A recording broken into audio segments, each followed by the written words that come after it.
हरिः ओं श्रीगुरुभ्यो नमः परमगुरुभ्यो नमः श्रीमदानन्दतीर्थभगवत्पादाचार्यगुरुभ्यो नमः नरसिंहोऽखिलाज्ञानमतध्वान्तदिवाकरः जयत्यमितसद्ज्ञानसुखशक्तिपयोनिधिः कल्याणाद्भुतगात्राय कामितार्थप्रदायिने श्रीमद्वेङ्कटनाथार्य श्रीनिवासाय ते नमः। व्यासाय भवनाशाय श्रीशाय गुणराशये हृद्याय शुद्धविद्याय मध्वाय च नमो नमः।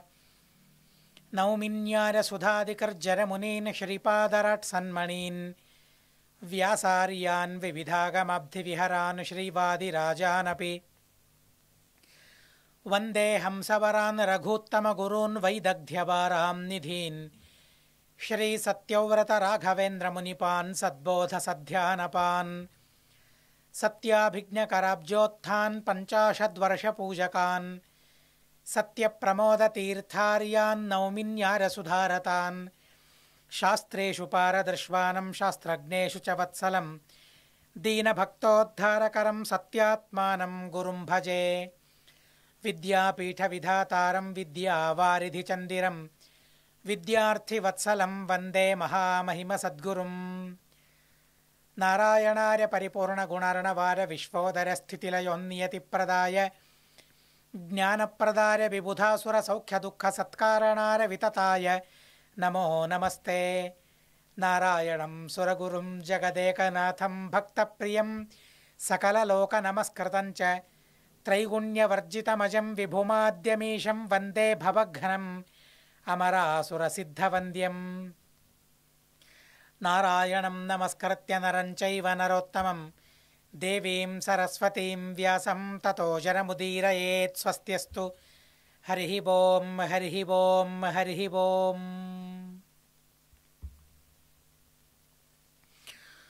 మాద్రీదేవి తనకు కూడా సంతానం కావాలని అపేక్ష కలిగింది.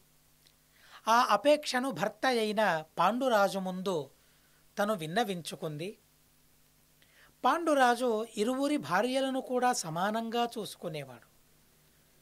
యద్యపి వారిరువురిలో పెద్దది కుంతీదేవి, తను ధర్మపత్ని. అయినా కూడా అందరినీ విడిచిపెట్టి తన దగ్గరికొచ్చింది కదా మాద్రి. తను కూడా పత్ని కదా, తను కూడా భార్య కదా. ఆ మాద్రీదేవికి కూడా తను భర్తే కదా, పతి కదా. కనుక తనను పాలించడం, తనను భరించడం తన బాధ్యత. ఆ విషయంలో పాండురాజు చాలా జాగ్రత్త వహించాడు. మాద్రీదేవికి సంతానం కలగాలనే కోరిక తను చెప్పిన తరువాత అవును అనిపించింది. ప్రతి ఒక్క స్త్రీ తల్లి కావాలనే ఉబలాటం తనకు అధికంగా ఉంటుంది. ఆ కోరిక మంచి కోరిక కనుక ఆ కోరికను తీర్చాలనుకున్నాడు. తీర్చే సామర్థ్యం తన దగ్గర లేదు, కుంతీదేవి దగ్గర ఉంది. కనుక ఏకాంతంలో కుంతీదేవిని పిలిచి చెప్పాడు. మాద్రికి కూడా ఆ మంత్రాన్ని ఉపదేశిస్తే, నువ్వు అనుగ్రహిస్తే తను కూడా సంతానం పొందుతుంది అని చెప్పిన తరువాత భర్త మాటను జవదాటలేదు కుంతీదేవి. యద్యపి మాత్సర్యం ఉంటుంది. నాకు సుఖం కలిగింది, ఈ సుఖం మరొకరికి ఎందుకు కలగాలి అని మనిషికి అనిపిస్తుంది. కానీ తను ఆలోచించగలిగితే నాలాగే తను కూడా మనిషి కదా, నా ఆలోచనల్లాగే తన ఆలోచనలు కూడా ఉంటాయి కదా. కొడుకు కావాలి, సంతానం కావాలి నాకు అపేక్ష. అదేవిధంగా మాద్రీదేవికి కూడా అలాంటి అపేక్షలు ఉంటాయి. ఆలోచించగలిగింది. అంతకన్నా అధికంగా తను భర్తను ప్రేమిస్తూ ఉంది, తను భర్తను గౌరవించుకుంటూ ఉంది. కాబట్టి భర్త చెప్పిన తరువాత కాదనలేకపోయింది. సరే నేను ఆ మంత్రాన్ని ఉపదేశిస్తాను అని మాద్రీదేవిని పిలిచింది. మాద్రీదేవికి ఆ మంత్రాన్ని ఉపదేశిస్తూ శపథం తీసుకుంది. ఈ మంత్రాన్ని ఒక్కసారి మాత్రమే, ఒకరి కోసం మాత్రమే వినియోగిస్తానని. దేన్నైనా మనం పొందేటప్పుడు ఏ వస్తువునైనా మనం మరొకరి ద్వారా అరువు తీసుకుంటున్నప్పుడు వారు ఎలా చెప్పారో ఆ మాటలను వినాలి. ఎందుకంటే మా సమయం అది, మాకు లాభం చేకూరాలి. కాబట్టి వాళ్ళు చెప్పిన విధంగా మనం విని తీరాలి, వినాలి. అదొక నియమం అంతే. ఆ నియమాన్ని పాలించి తీరాలి. సరే, ఇచ్చేవాళ్ళు ఇస్తూ ఉన్నారు నిజమే. ఇస్తూ ఉన్నప్పుడు ఒక షరత్తును, ఒక కండిషన్ వారు పెడితే, ఒక నియమాన్ని వారి పెడితే ఆ నియమాన్ని పాలించడం కర్తవ్యం. మాద్రీదేవి యొక్క కర్తవ్యం అయ్యింది. ఒకసారి మాత్రమే ఆ మంత్రాన్ని వినియోగించగలవు. అలాగే ఒక్కరిని మాత్రమే పిలవాలి. ఒక సంతానం మాత్రమే నీకు కలగాలి. సంతానం మాద్రీదేవికి కలగాలి అనే భావన కుంతీదేవిలో కలగటమే గొప్ప. అసలు సవతులు వారిరువురు. సవతులు ఎలా ఉంటారు మనకు తెలిసింది ప్రపంచంలో. కానీ కుంతీదేవి మాద్రీదేవిని అనుగ్రహించింది. ఒక సంతానం నువ్వు పొందగలుగుతావు, అంత మటుకు అనుగ్రహించింది. ఆ షరత్తును మాద్రీదేవి కూడా అంగీకరించింది. కానీ అంగీకరించిన తరువాత తను లోపల ఆలోచించింది. చూడండి, మనిషి యొక్క మనసు ఎలా ఆలోచిస్తుందో. ఒక ప్రతిజ్ఞ నేను చేశాను కదా, ఒక నియమానికి నేను బద్ధుడనయ్యాను కదా, ఆ నియమాన్ని పాలించడం నా కర్తవ్యం కదా. ఆలోచించాలి కుంతీదేవి, మాద్రీదేవి ఆలోచించాలి. అలా ఆలోచించి తన ప్రతిజ్ఞ నెరవేరేట్లు తను ఉండాలి. కానీ తను మనసులో ఆలోచించింది, ఒకేసారి 2 కొడుకులు నాకు కలగాలి. ఒకే మంత్రం, ఒకేసారి మాత్రమే ఆ మంత్రాన్ని నేను వినియోగించగలను. అయినా కూడా 2 కొడుకులు కలగాలి. ఎలా సంపాదించగలను? చాలా తీక్ష్ణమైన మతి తనది, మాద్రీదేవిది. తను ఆలోచించింది అశ్విని దేవతలు ఇరువురు కదా వారు. ఒకరిని విడిచి మరొకరు రాలేరు. వారిని పిలిస్తే 2 రావాలి. అలా ఆలోచించి అశ్విని దేవతలను ఆ మాద్రీదేవి ఆహ్వానించింది. ఒకసారి మంత్రాన్ని పఠించి ఆ దేవతలను ఆహ్వానించింది. చూడండి, మంత్రోపదేశం యొక్క సామర్థ్యాన్ని మనం గమనించాలి. గురువుల వారు ఏ ఉద్దేశంతో ఏ మంత్రాన్ని ఉపదేశిస్తారో ఆ ఉద్దేశం మాత్రమే నెరవేరుతుందే తప్ప వేరే ఉద్దేశాలు నెరవేరవు. ఇప్పుడు గురువు ఎవరు? మాద్రీదేవికి కుంతీదేవి. తను మంత్రోపదేశం చేస్తూ ఉంది కాబట్టి తను గురువు. ఆ గురువైన కుంతీదేవి ఏమని చెప్పింది? ఒకసారి మాత్రమే ఈ మంత్రం నీకు ఫలప్రదమవుతుంది అని తను చెప్పింది. కుంతీదేవి చెప్పింది. ఆ మాట అలాగే ఫలిస్తుందనే నమ్మకం కూడా మాద్రీదేవికి ఉంది. కనుక మాద్రీదేవి ఏం చేసింది? ఒకసారి ఆ మంత్రాన్ని నేను ఉపయోగించుకోవాలను, ఒకేసారి 2 రావాలి, కొడుకులు రావాలి. ఏం చేయాలి? అశ్విని దేవతలు 2 ఒకరిని విడిచి మరొకరు ఉండలేరు కాబట్టి వారిని ఆహ్వానించగా అశ్విని దేవతలు వచ్చి సంతానాన్ని కరుణించారు. వెళుతూ వెళుతూ వారు చెప్పారు, నకులం సహదేవంచ రూపేణ అప్రతిమౌ భువి తథైవ తావపియమౌ వాగువాచా శరీరిణి ధర్మతో భక్తితశ్చైవ శీలతో వినయైస్తథా సత్వరూపగుణోపేతో భవతోత్యశ్వినావితి. ధార్మికులు, సత్యాన్ని అనుసరించేవారు, భక్తులు, మంచి స్వభావం కలవారు, వినయ గుణోపేతులు, సత్వస్వరూపం కలవారు, ఇలాంటి మంచి సుగుణాలు కల ఈ 2 కొడుకులు సహదేవ, నకుల సహదేవ అని పేరుతో ప్రసిద్ధి కక్కుతారు, మహానుభావులవుతారని ఆకాశవాణి అయింది. ఆ తరువాత ఆ శతశృంగంలో నివాసం చేస్తూ ఉన్న ఋషులందరూ కూడా ఆ 5గురికి పేర్లు పెట్టారు. ఆకాశవాణే పేర్లు పెట్టింది.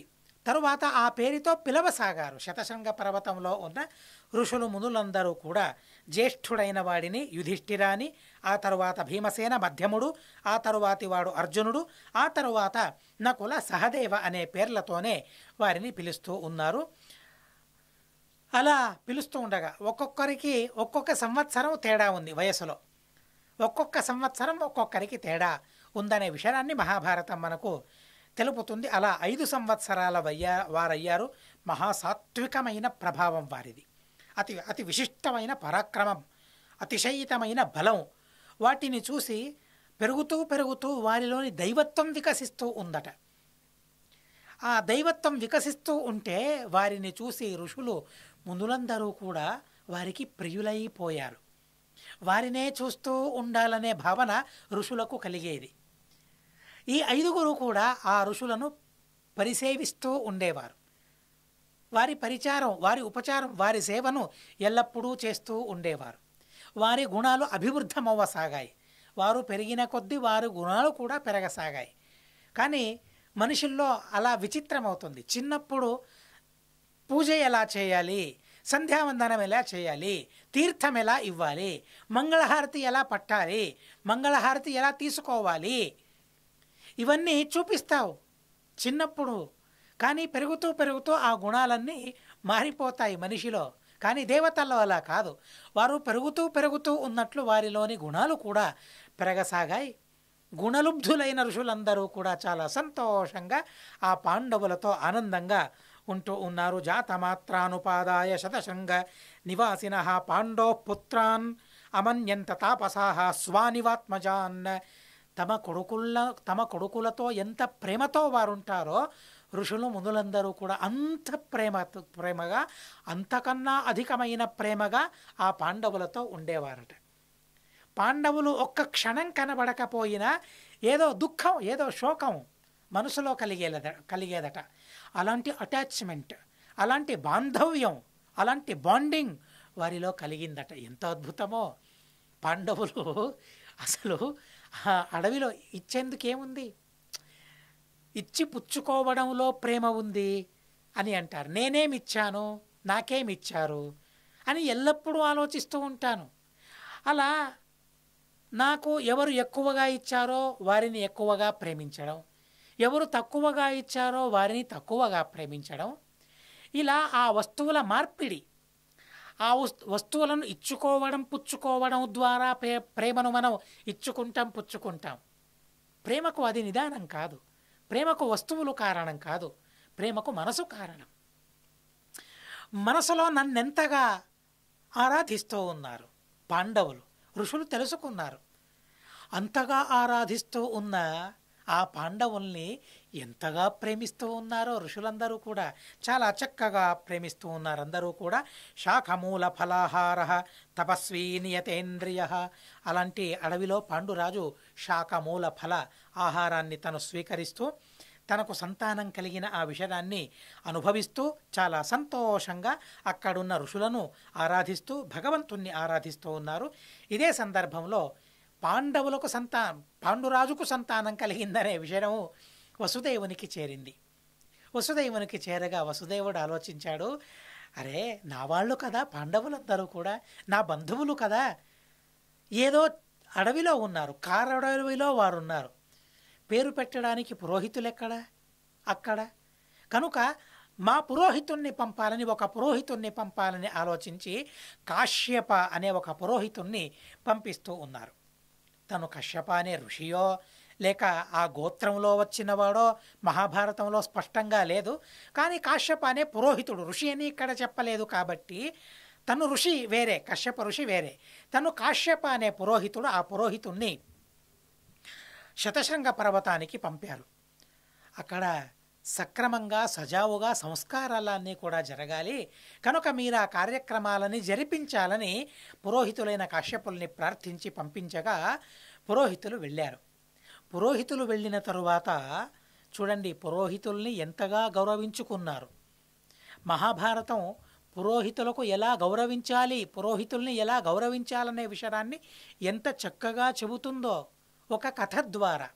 పాండురాజు చేసిన ఉపచారాన్ని గుర్తింపజేస్తూ పురోహితులు అంటే ఎవరు, వారిని ఎలా గౌరవించుకోవాలనే విషయాన్ని చాలా చక్కగా మహాభారతం మనకు చెబుతూ ఉంది. గావో హిరణ్యం రౌప్యంచ ప్రేషరామాస భారత తాని సర్వాణి సంగృహ్య ప్రయవస పురోహిత తమాగతం ద్విజశ్రేష్టం కాశ్యపం వై పురోహితం పూజయామాస విధివత్ పాండు పరపురంజయ. వచ్చిన ఆ పురోహితుణ్ణి చాలా చక్కగా పూజించుకున్నారు. పురోహితుణ్ణి మాత్రమే పంపలేదు వసుదేవుడు. అడవి కదా, తన దగ్గర ఏముందో ఏం లేదో ఎవరికి తెలుసు, కనుక ఆ సమారంభానికి, ఆ సంస్కారాచరణకు కావలసిన ధనాన్నంతా ఆ బ్రాహ్మణుని వెంట పంపించాడు. బంగారం పంపించాడు, గావహ ఆవుల్ని ఇచ్చాడు, బంగారం ఇచ్చాడు, వెండినిచ్చాడు. ఇలా కావలసిన వస్తువులన్నిటినీ కూడా ఆ శతశృంగ పర్వతానికి వసుదేవుడు పంపాడు. ఎంత అభిమానమో చూడండి. ఆ సంస్కారం చక్కగా జరగాలి, బ్రాహ్మణారాధన చాలా చక్కగా జరగాలి, దానం చేయాలి తను, కనుక సహాయాన్ని అందించాలనే ఆ గొప్ప భావనతో వసుదేవుడు వాటినన్నిటినీ పంపించగా పురోహితుడైన ఆ వసుదేవుణ్ణి, ఆ పురోహితుడైన కాశ్యపుణ్ణి చాలా చక్కగా ఆదరించారు. తరువాత గర్భాధానాది కృత్యాలను, చౌల ఉపనయనాది సంస్కారాలను ఆ కాశ్యప పురోహితుడు చాలా చక్కగా చేయించాడు. చౌలోపనయనానూర్ధ్వం ఋషభాక్షా యశస్విన వైదికాధ్యయనే సర్వే సమపద్యంత పారగా. ఆ తరువాత ఉపాకర్మను కూడా వారి చేత చేయించాడు. మొట్టమొదట చేసుకోవాల్సింది ఉపాకర్మ కదా. ఉపనయనమైన తరువాత అంటే ఎన్ని రోజుల వరకు తను ఉన్నాడో, భాద్రపద మాసంలో శ్రావణ మాసంలో ఆ ఉపాకర్మ ప్రసక్తమవుతుంది కనుక ఆ విశిష్టమైన ప్రసంగంలో ఆ ఉపాకర్మను కూడా నెరవేర్చాలి, సంస్కారాలన్నిటినీ కూడా చేసి తిరిగి రావాలని పంపించారు. కాబట్టి అక్కడికి పంపగా ఉపాకర్మను కూడా వారు చేయించారు. ఉపాకర్మను చేయించిన తరువాత ఇక ఆ మహానుభావులైన పాండవులు ఉపనయనం, ఉపాకర్మ ఈ రెండు జరిగితే ఎప్పుడైతే వేదాధ్యయనం చేయడానికి ప్రారంభిస్తారో అలాంటి ఆ అర్భకునిలో, అలాంటి ఆ బ్రహ్మచారిలో అతి విశిష్టమైన తేజస్సు సంపన్నమవుతుంది. అసలు ఉపనయనమైన తరువాతనే ఆ అత్యద్భుతమైన ప్రభావం ఏంటో మనకు కనబడుతుంది. అందులోనూ వేదాంతాలను అధ్యయనం చేయడానికి వారు ఉపక్రమిస్తే నిజంగా బ్రహ్మచరణం అంటే వేదాన్ని అధ్యయనం చేయడం, భగవంతుని గురించి తెలుసుకోవడం. ఎప్పుడైతే ఉపనయనం చేసుకుని ఉపాకర్మ చేసుకుని వేదాలను అధ్యయనం చేస్తూ భగవంతుణ్ణి తెలుసుకోవడానికి ప్రారంభిస్తారో అప్పుడు వారిలోని ఆ దివ్యమైన తేజస్సును మనం గమనించాలి. అందుకోసం విద్యాపీఠాలకు వెళ్ళండి. విద్యాపీఠాలకు ఏం లేదు, ఆ బ్రాహ్మణులను, ఆ చిన్నారులను చూడడానికి, ఆ బ్రహ్మచారులను చూడడానికి, ఆ బ్రహ్మచారులను చూసి తరించడానికని విద్యాపీఠానికి వెళ్ళండి. చూడ్డానికని ఎందుకు వెళ్ళడం? మనమే మా కొడుకులను విద్యాపీఠాలకు పంపిస్తే ఆ కొడుకునే మనం ఇంట్లో చూసుకోవచ్చు కదా. దివ్యమైన తేజస్సుతో ఉన్న ఆ కొడుకులను మనం చూసుకోవచ్చు కదా. విద్యాపీఠానికి పంపండి. మహాస్వామీజీ వారు ఎన్నోసార్లు ఆదేశించారు ఆ విషయాన్ని, విద్యాపీఠానికి మీ కొడుకుల్ని పంపండి అని. ఇక ముందు తరం ధార్మికంగా ఉండాలి కదా. ముందు తరం ధార్మికంగా ఉండాలంటే నేను కూడా నా వంతు సహాయం, నా వంతు బాధ్యత ఏదో ఆ బాధ్యతను నేను నిర్వర్తించాలి. కనుక నా కొడుకుల్ని, మా కొడుకుల్ని విద్యాపీఠాలకు పంపాలి. అంటే మాత్రమే ముందు తరం ధార్మికంగా, సుఖంగా, క్షేమంగా ఉంటుంది.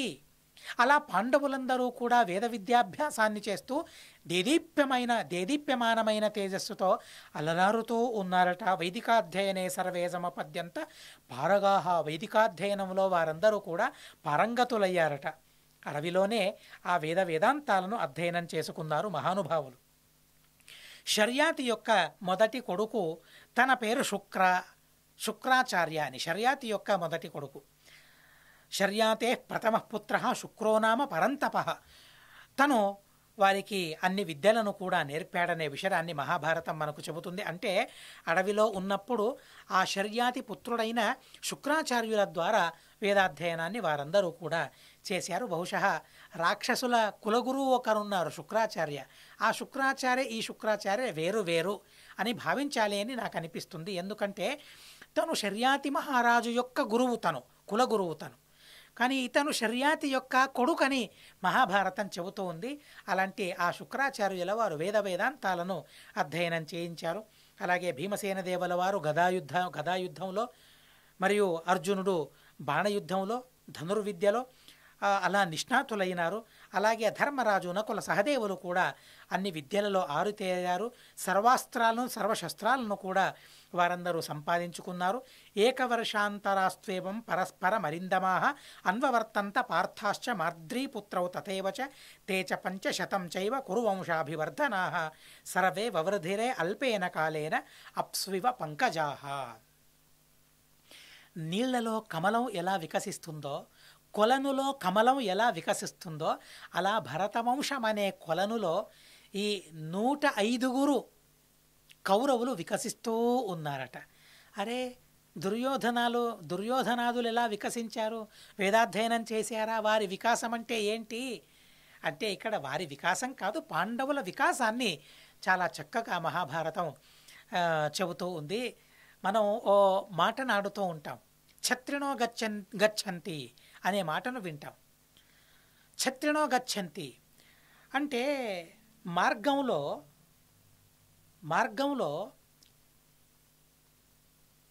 ఛత్రాన్ని పట్టుకొని కొందరు వెళుతూ ఉంటారు. ఆ ఛత్రిని పట్టుకొని కొందరు వెళుతూ ఉంటారు. వాన పడుతుంది, వర్షం పడుతుందనే ఉద్దేశంతో ఆ ఛత్రిని పట్టుకొని కొందరు వెళుతూ ఉంటారు. కానీ మనం ఏమని ప్రయోగిస్తాము? ఛత్రినో గచ్చంతి. ఆ వెళుతూ ఉన్న వారిలో ఛత్రిని పట్టుకున్నవారు కూడా ఉన్నారు, ఆ గొడుగును పట్టుకున్నవారు కూడా ఉన్నారు, గొడుగు లేని వాళ్ళు కూడా ఉన్నారు. అయినా కూడా అందరినీ కలిపి గొడుగును పట్టుకున్న వాళ్ళు వెళుతూ ఉన్నారు అని మనం అంటాం. అక్కడ ఎవరి దగ్గర గొడుగులు లేవో వారిని కూడా గొడుగులు ఉన్నవాళ్ళు అని మనం వ్యవహరిస్తాం. అక్కడ వ్యవహారం మాత్రమే, వారి దగ్గర గొడుగుందని కాదు. అలాగే కౌరవులు వికాసం చెందారు, దైహికంగా వికాసం చెందారు సరే, కానీ మానసికంగా వారిలో వికాసం జరుగుతుందా? లేదే. పాప భావన వారిలో ఉంది కాబట్టి ఎలా వారిలో ఆ వికాసం కలుగుతుంది?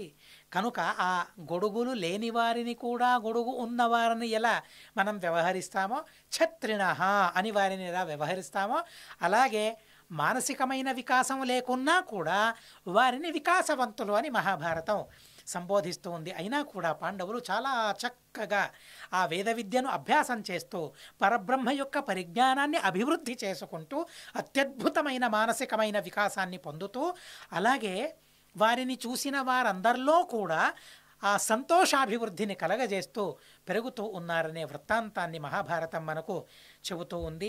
ఇది శ్రీమన్మహాభారతే ఆదిపర్వణి సంభవపర్వణి 33-శతతమోధ్యాయ అస్మద్గురువంతర్గత తాత్విక దేవతాంతర్గత భారతీరమణ ముఖ్య ప్రాణాంతర్గత శ్రీకృష్ణార్పణమస్తు. అక్షరం కర్మ రస్మిన్ పరే స్వర్పితం ప్రక్షరం యాంతి దుఃఖాని యన్నామతః అక్షరోయో అజరః సర్వదేవామృతః కుక్షిగం యస్య విశ్వం సదాజాదికం ప్రణరామో వాసుదేవం దేవతా మండల ఖండమండనం. హరి ఓం హరి ఓం హరి ఓం.